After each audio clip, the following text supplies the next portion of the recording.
We started from scratch. We funded this whole thing on credit card cash advances. They had some samples made up, and Ian took them into a Vineyard retailer on July 3rd, 1998. They bought $2,500 worth of ties from the first order. I called Shep, and he said, how'd it go? I said, we're not gonna have to work anymore. That summer, they peddled ties all over Martha's Vineyard, but building a business beyond a base in their parents' summer home and beyond the summer season was a stern challenge. Everybody said we were nuts. After everyone said that we couldn't do it, we were on a mission.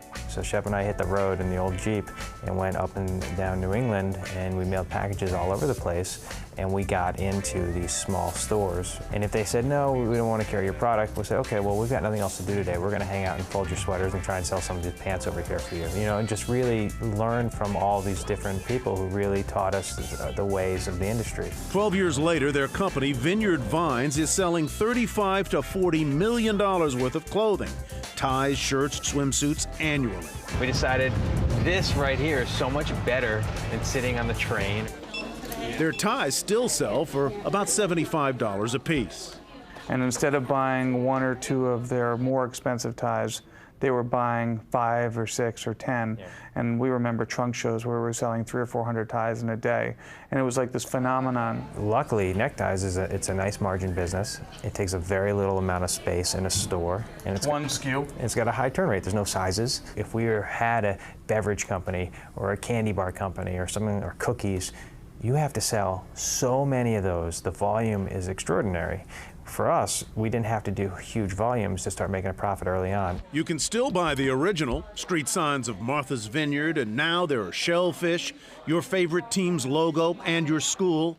The Murrays like to share and wear what they call the good life. It's a subtle way of expressing yourself without saying anything. So before you have even opened your mouth, you're saying, hey, I play lacrosse, or I go to Nantucket, or whatever it might be, and it's a way to relate to people. Now men and women can outfit virtually an entire wardrobe.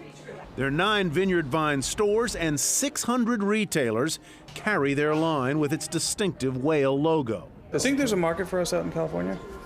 Early on, the Ed Mitchell's family of stores in Connecticut thought the Murrays were onto something.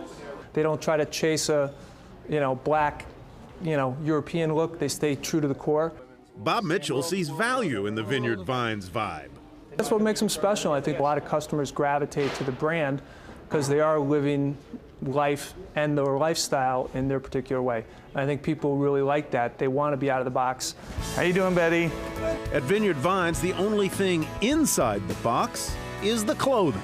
Mike is our first employee. Here's a guy that knew nothing about fashion as well, and all of a sudden he's the president of the organization. Nick showed up here in gray flannels and like a white button-down starched shirt about 8 years ago. Now he wears flip-flops and a t-shirt to work every day, and it seems to be working. So anyway, thanks, Nick. Thanks, Nick. That was a great interview. It's all about the whale, and here she is in all her glory, the whale.